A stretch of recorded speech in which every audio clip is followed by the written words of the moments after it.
Halo guys, welcome back to my YouTube channel. Di video kali ini aku nggak mau review apa-apa, tapi aku mau sharing aja tentang pengalaman pribadi aku pasca melahirkan. Bagaimana caranya merawat misfi atau enggak vagina kita setelah mengalami yang namanya gunting perineum. Kebetulan aku ini melahirkannya secara normal.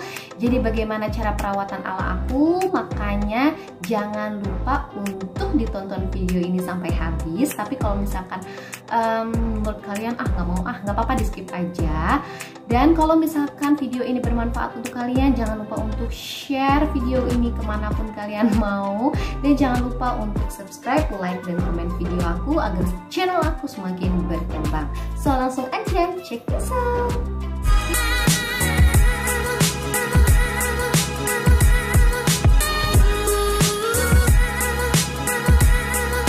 Nah, langsung aja nih, untuk kalian yang baru aja melahirkan ataupun yang akan melahirkan, aku mau berbagi tips bagaimana caranya merawat misfi kita agar tetap bersih dan juga cepat pulih pasca yang namanya mengalami gunting perineum. Nah, yang belum tahu apa sih itu gunting perineum, jadi si perineum itu adalah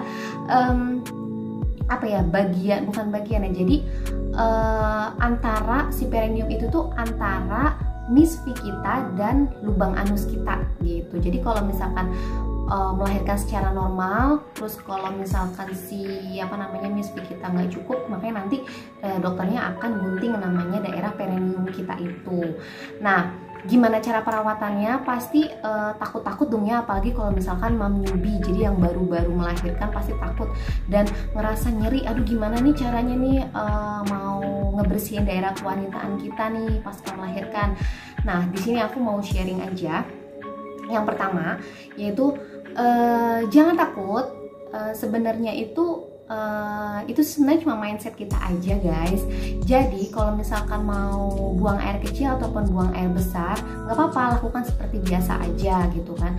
Nah, untuk perawatannya sendiri, kalau misalkan kita setelah buang air kecil ataupun buang air besar, di daerah perineum kita, misfi kita itu dibersihkan, dicuci gitu kan ya, menggunakan air bersih. Nggak apa-apa yang nggak matang, yang penting bersih gitu.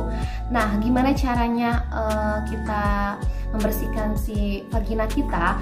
Yaitu dengan cara dibersihkan ya dari depan ke belakang. Jadinya feses kita nggak ada yang tersisa. Jangan dari belakang ke depan gitu. Usahakan memang harus dari depan ke belakang gitu untuk membersihinnya. Gunakan air bersih. Nah, yang kedua itu kalau misalkan ada yang nanya, Kak, kalau misalkan pakai cairan antiseptik ataupun pembersih khusus daerah kewanitaan tuh kayak gimana sih gitu? Nggak apa-apa, pakai aja. Usahakan yang pH-nya seimbang untuk daerah vagina kalian, nggak bikin kering gitu. Kalau aku pribadi, aku menggunakan Skion dari Nuskin yang kayak gini. Aku pakai itu, dibasuh seperti biasa di daerah kewanitaan kalian. Nah, kalau misalkan kalian masih takut, aduh takut Kak, gimana ya, aku nggak berani nih megang daerah kewanitaan aku. Gak apa-apa, masih ada cara lain. Kalian cukup rendam vagina kalian bisa di baskom ataupun di gitu, pokoknya di wadah. Cairan antiseptiknya bisa dimasukin ke situ, terus direndam vagina kalian selama 10 menit.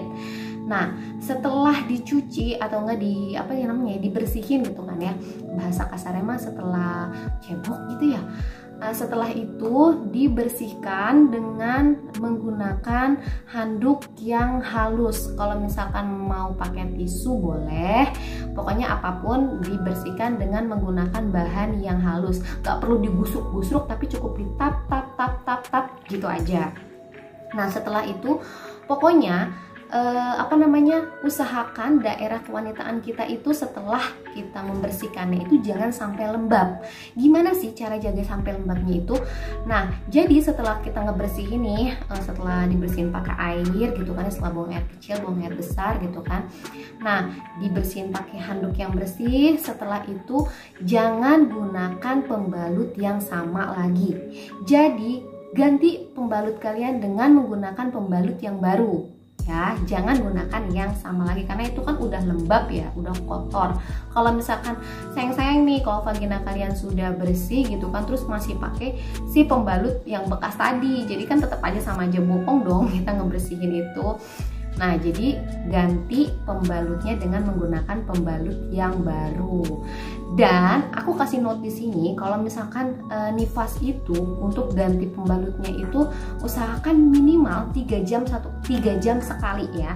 Jangan misalkan mau mandi aja gitu gantinya gitu kan. Usahakan 3 jam sekali, ataupun setelah kalian buang air kecil ataupun buang air besar itu ganti pembalutnya dengan pembalut yang baru gitu. Jangan biarkan daerah kewanitaan kalian lembab, itu bakal jadi sarang bakteri dan kuman. Takutnya nanti jahitan kalian ini nih, si jahitan perineumnya itu infeksi gitu guys.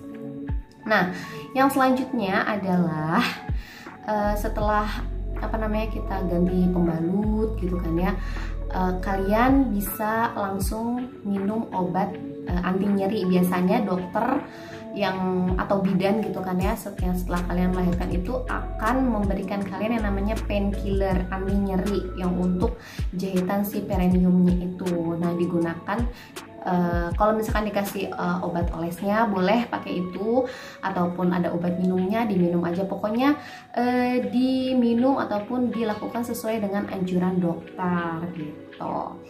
Dan yang terakhir adalah jangan paksakan berhubungan suami istri sebelum kita bener-bener ngerasa si perineum kita ini bener-bener oke, udah kembali seperti awal lagi gitu.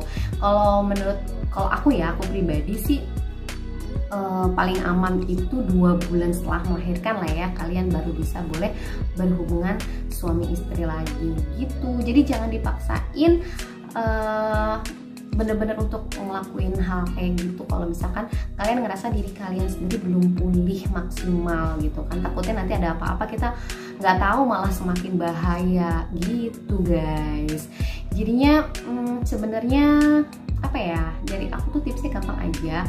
Intinya ya, pokoknya jaga daerah kewanitaan kalian, bener-bener jangan sampai dalam keadaan lembab. Pokoknya jangan sampai dalam keadaan lembab. Takutnya jadi sarang bakteri ataupun kuman, jadinya si daerah perineum kita itu nanti infeksi gitu. Jadi itu aja, dan jangan lupa selalu bahagia gitu.